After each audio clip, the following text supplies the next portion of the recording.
quand on regarde à nos vies, on voit souvent les difficultés que nous pouvons rencontrer.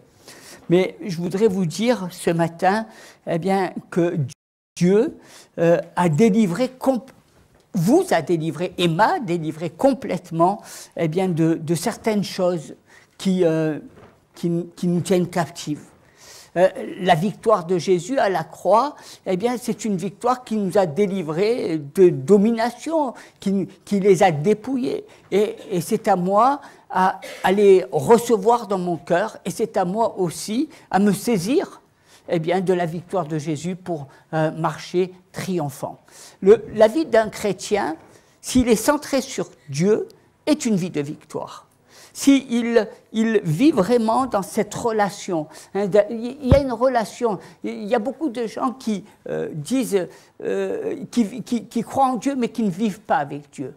Et même dans les églises évangéliques qui sont peut-être plus basées sur la parole, eh bien beaucoup d'entre eux sont restés encore religieux, vivent avec leur passé, leur tradition et ne vivent pas eh bien, dans cette communion avec le Seigneur.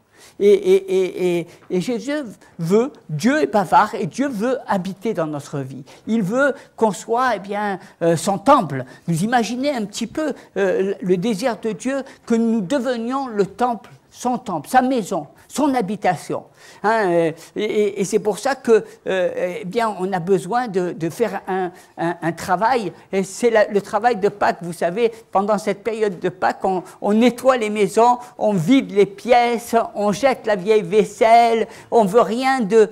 Parce que c'est un temps, eh bien, où il faut mettre un petit peu notre vie, faire du propre, être propre dans notre corps, dans notre âme et dans notre pensée. Parce que c'est Pâques, parce que Jésus eh bien, est ressuscité, parce qu'il y a un nouveau départ, il y a une résurrection aussi dans nos vies, et il y a le désir eh bien, de marcher dans cette sainteté, dans cette vie de résurrection.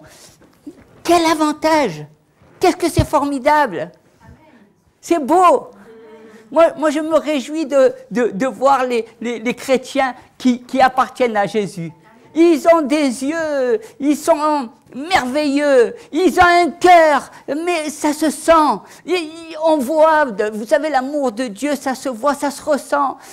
On voit les chrétiens qui sont encore dans leur combat, dans leurs problèmes, ils sont toujours en train de chercher la petite bête et qui n'arrivent pas à avancer. Et puis il y a ceux eh bien, qui se sont détachés, dépouillés, qui ont fait le vide et qui recherchent le Seigneur. Et ceux-là, là, ils sont pas là en train de se poser des questions, ils sont pas là en train de se chercher les pouls sur la tête, ils sont pas là en train de regarder toujours à leur vie ou à ce que les autres y vivent.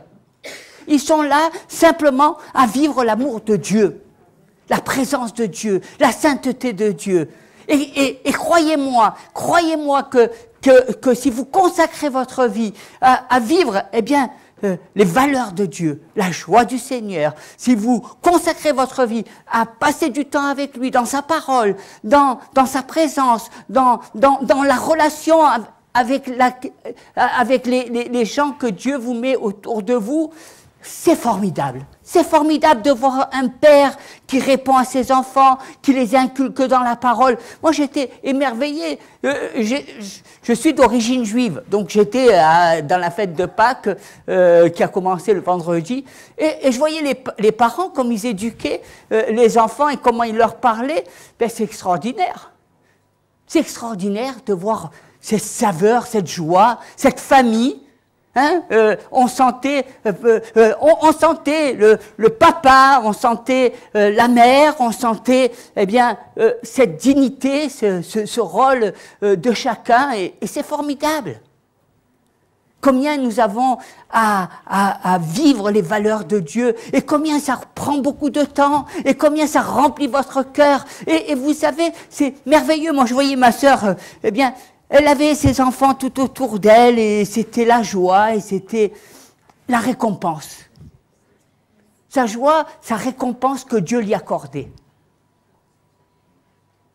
Tout dépend, vous savez, ce que je l'ai dit, hein, soit votre vie, elle est à l'image des assiettes jetables, et c'est du papier qu'on jette, ou soit c'est de la porcelaine. Et la porcelaine, souvent, ça se garde. Et ça se transmet même de génération en génération parce qu'il y a un acte d'amour.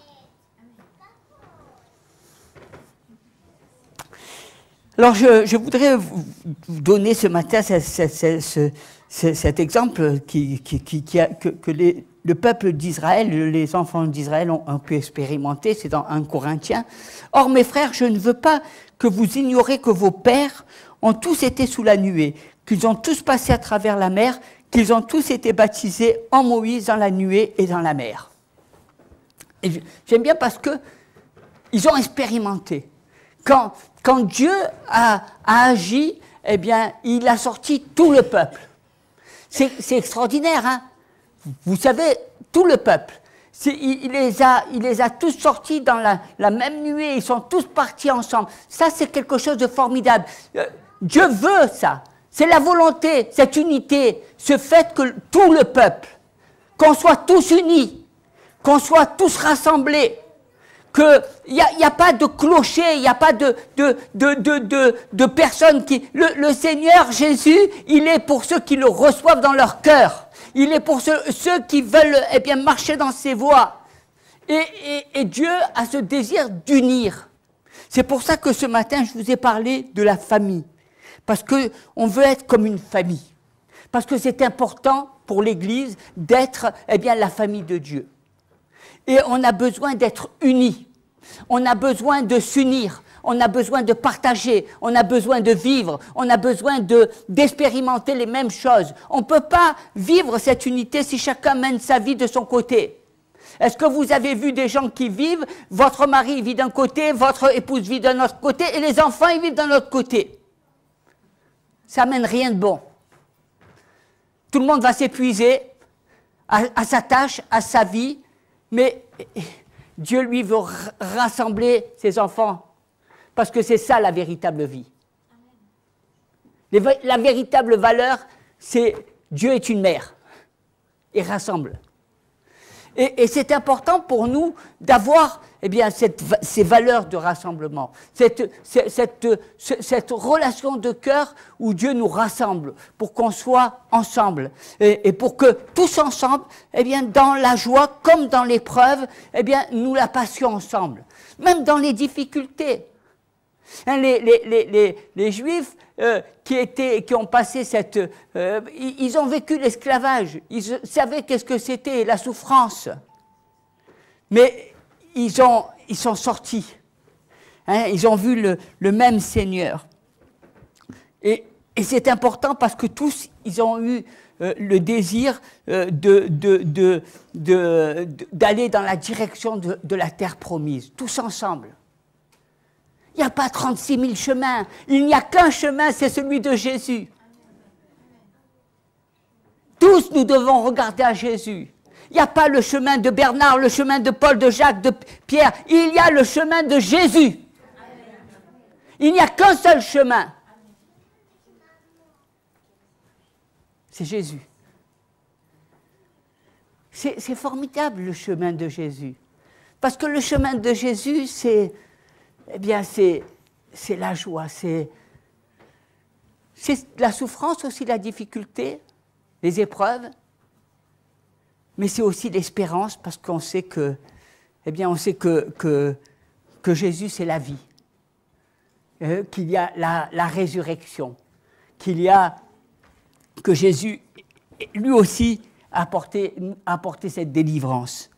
Hein, comme le peuple a été délivré de l'esclavage, je dirais qu'il y a une délivrance dans le baptême.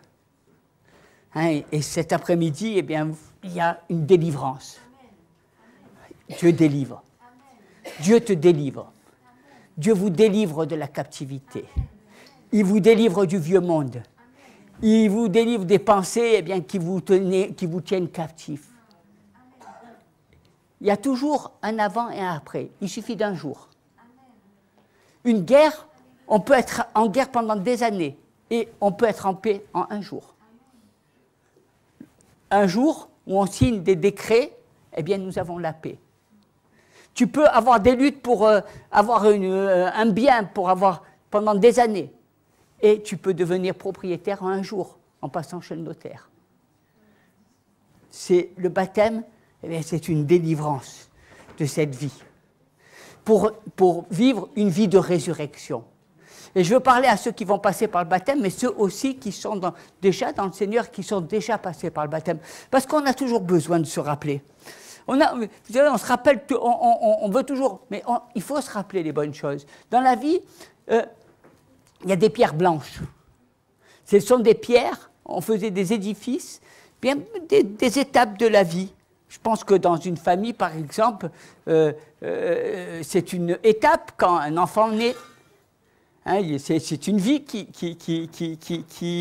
vient dans le monde. Et je dirais, vous imaginez,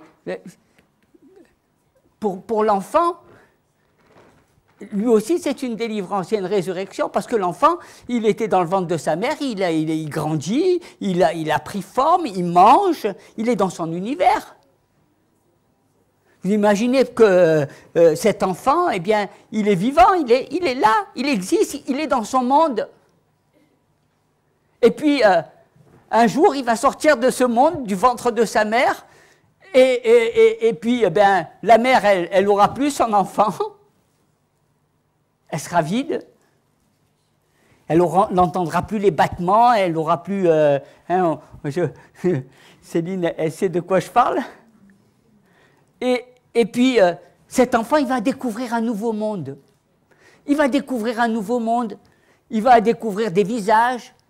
Il ne va pas connaître au départ. Et puis, il va se sentir bien au contact de sa maman parce qu'il va ressentir ce qu'il ressentait quand il était dans son monde ancien. Mais il va voir le sourire et il va s'ouvrir. Et vous savez, Jésus, bien de la même façon qu'il était avec nous dans cette terre, sur ce monde, dans ce monde, eh bien, à un moment donné, lorsqu'il est ressuscité des morts, il a été dans un nouveau monde. Et il est à la droite. Je veux penser aussi à tous ceux qui nous ont quittés, tous ceux eh bien, qui faisaient partie de l'Église, eh bien, eux aussi, ils ont quitté ce monde pour aller dans un nouveau monde. Un monde où il y a la présence de Dieu, où il y a la joie. Un monde où il y a beaucoup de choses qui sont formidables. Des fois, on ne saisit pas parce que nous, on est attachés à notre monde. Mais en tant qu'enfant de Dieu, on doit être attaché au nouveau monde. Et le nouveau monde, il commence. Il commence, eh bien, pas quand tu quittes cette vie, il commence quand tu reçois Jésus. Il commence, eh bien, quand tu lui as ouvert ton cœur, quand tu as décidé qu'il soit le chef de ta vie. Il commence quand tes pensées sont transformées. Il commence quand tes addictions, eh bien, ne t'atteignent plus. Il commence, eh bien, parce que tu es attaché, tu commences à t'attacher à ce monde du royaume. Pas ce monde bien où tu voulais faire ta place dans la société, pas ce monde où tu cherches eh bien, à avoir une bonne situation, à bâtir. Non. Ce nouveau monde, c'est le monde du royaume de Dieu, où Jésus eh bien, va prendre sa place, où il va faire sa demeure. Et lui, il va te transformer. Lui, il va transformer eh bien, ta vie. Et en cela, on peut dire qu'il y a une résurrection. Il y a un nouveau monde. Une nouvelle vie. Moi, je bénis le Seigneur parce que le jour où j'ai rencontré le Seigneur Jésus, c'était quelque chose d'extraordinaire.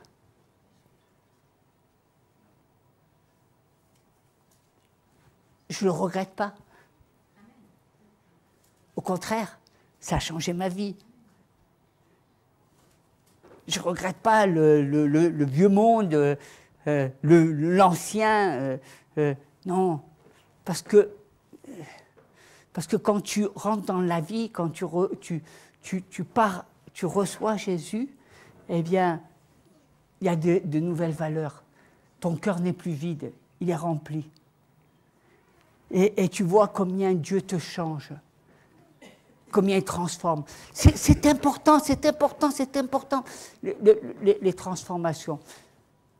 Vous savez, je peux le dire, pourquoi je le vois davantage, parce que comme je vous l'ai dit, je suis issu du peuple juif, et le juif, il s'attache qu'aux choses matérielles.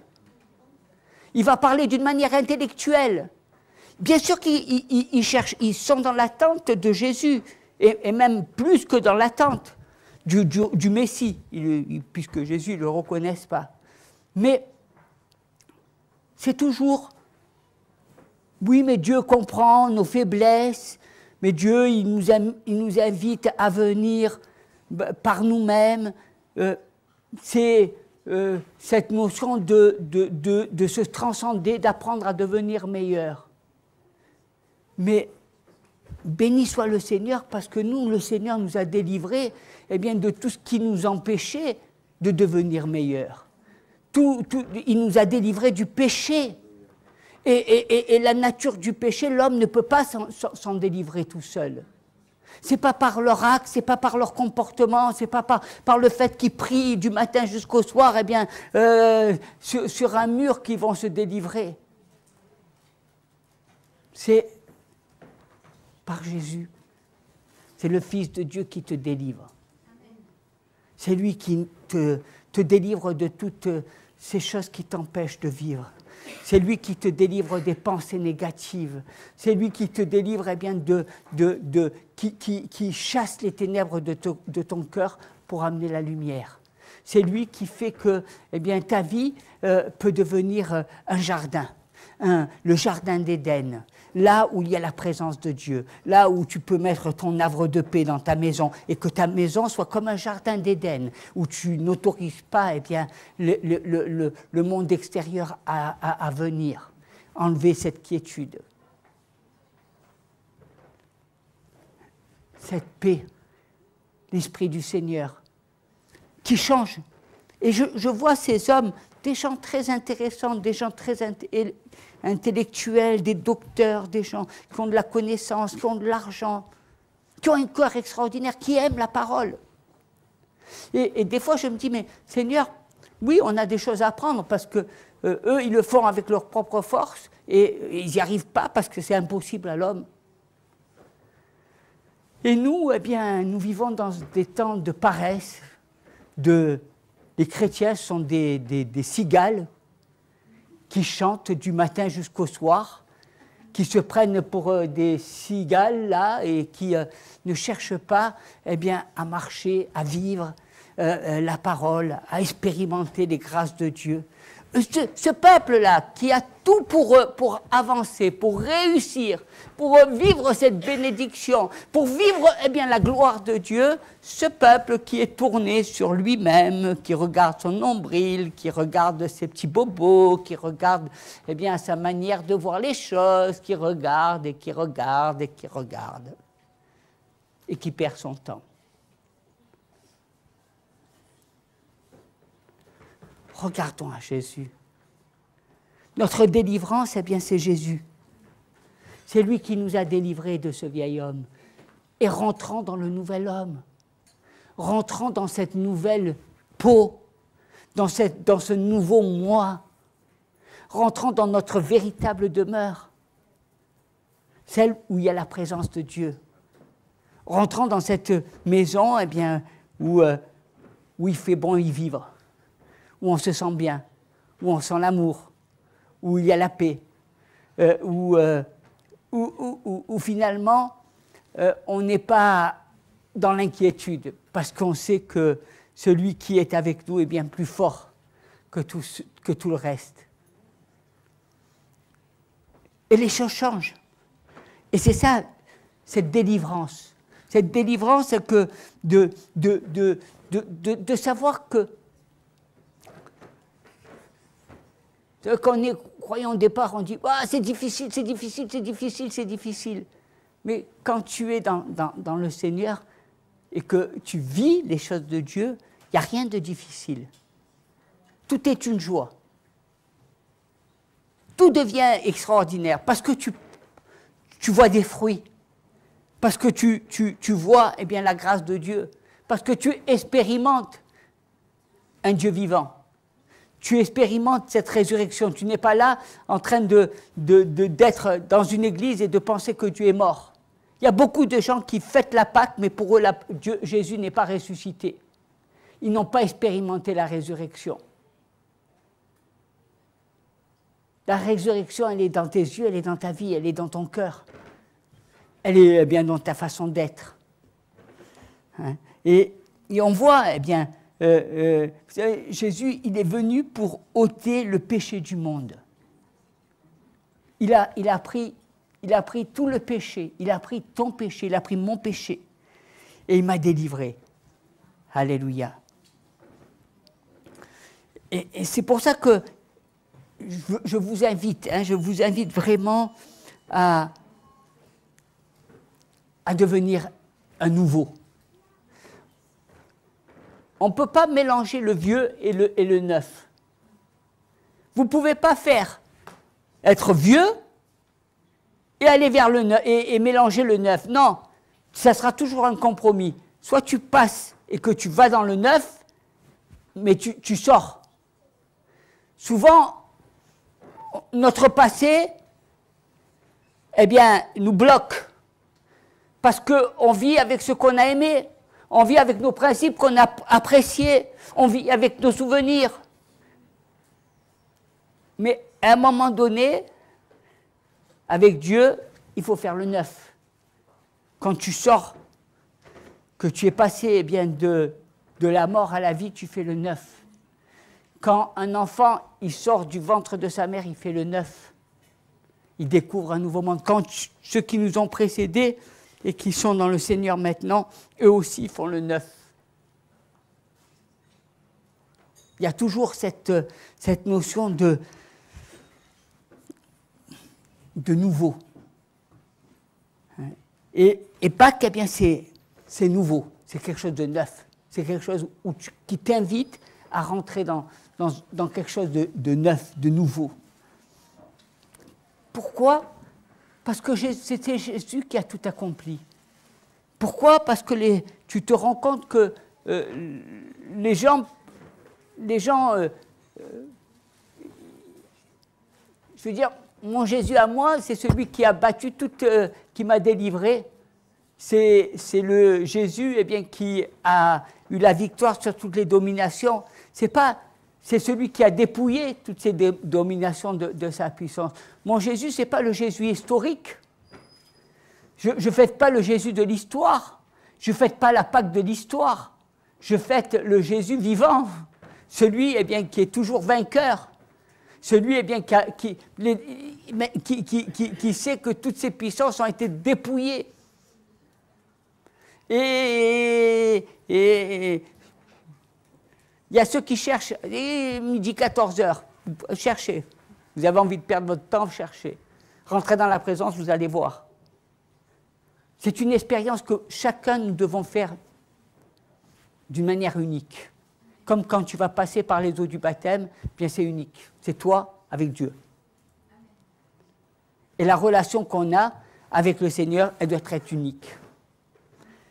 Et quand tu vis cette relation avec Dieu, alors tu vois la puissance de Dieu se manifester, tu vois la vie de résurrection se manifester.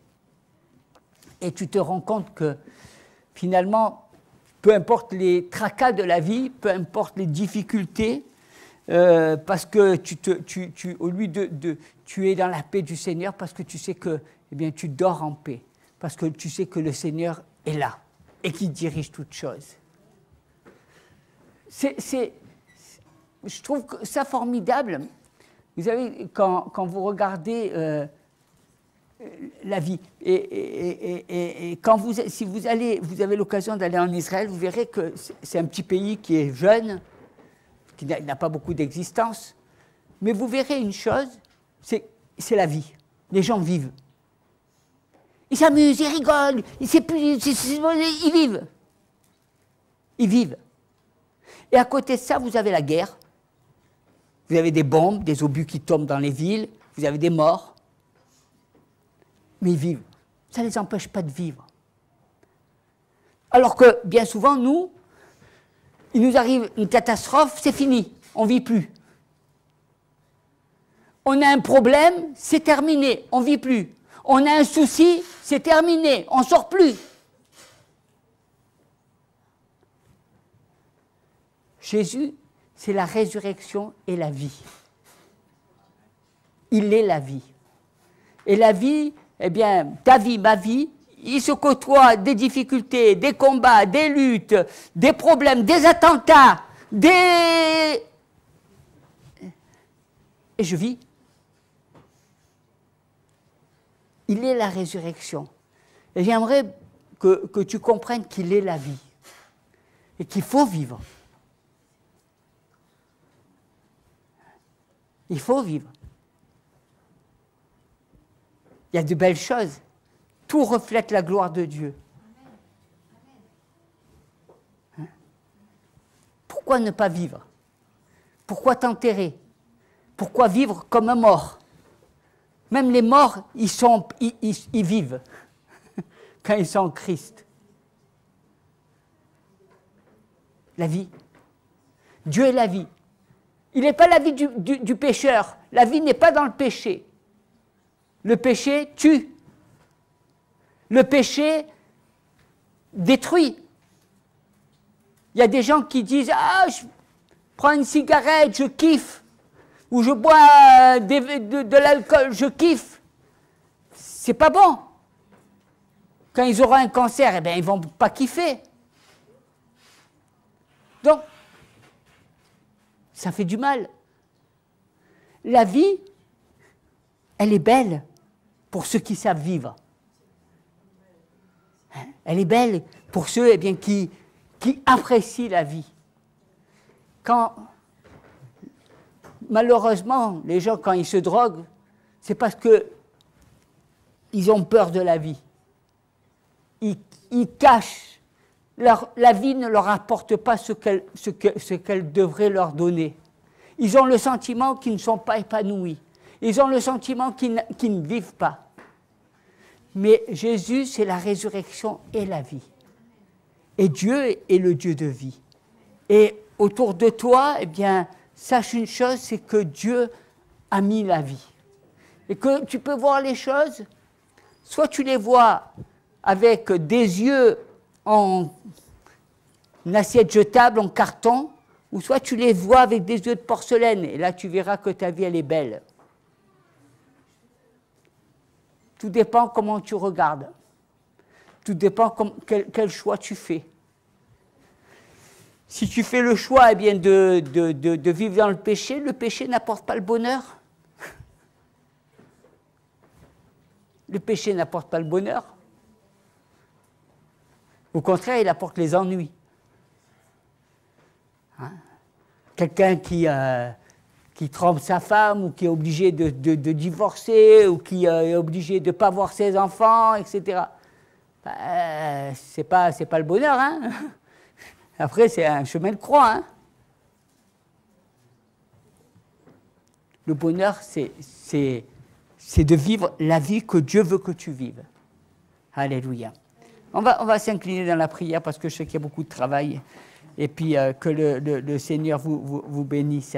Je vais vous laisser avant de prier sur une blague.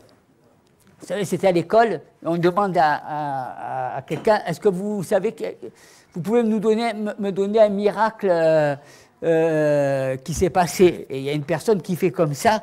Ben oui, le miracle, c'est par exemple Moïse qui a sorti d'Égypte, eh bien tout le peuple juif à pied sec, etc. Et la prof a dit, oui, mais ça, tu sais, c'est pas dit, parce que il y a des nouvelles études qui disent que là où est passé le peuple, eh bien, il n'y avait pas beaucoup de... La mer s'était abaissée, et ils ont pu passer, donc il y a eu comme une éclipse, et ils ont pu passer, il n'y avait que 20 ou 25 cm d'eau. Alors, Et elle dit, il y a quelqu'un d'autre qui peut citer notre épreuve, et la même personne, elle lève le doigt. Alors il fait, oui, qu'est-ce qu'il y a? Eh bien, un autre miracle, eh bien, c'est que... alors il dit, oui, quel est le miracle? Eh bien, c'est que tous les Égyptiens, ils ont été noyés avec 25 cm d'eau.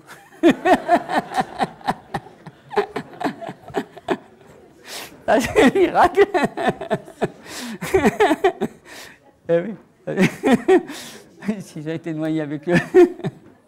Alléluia, on va s'incliner dans la prière. Que le Seigneur nous bénisse, Seigneur. Merci, Seigneur, pour cette joie de fêter Pâques ensemble. Merci parce que c'est toi notre Pâques. C'est toi qui as été immolé. C'est toi, Seigneur, eh bien, qui a été ressuscité et qui est à la droite du Père, Seigneur. Merci pour l'esprit de résurrection qu'il y a.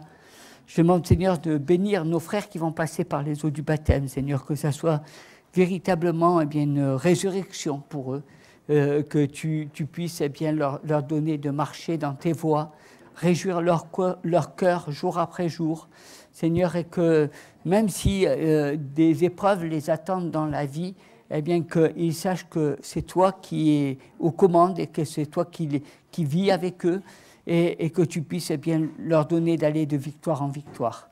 Dans toute leur pensée, dans toute leur âme, Seigneur, donne-leur la victoire eh bien, sur eux-mêmes, afin qu'ils puissent vivre la parole, que tu en fasses des témoins, que, Seigneur, eh bien, leur vie soit comme un sacrifice à Dieu, afin que tu puisses, que tu puisses agir puissamment dans leur vie et qu'ils puissent être aussi une bénédiction pour les autres. Au nom de Jésus. Amen.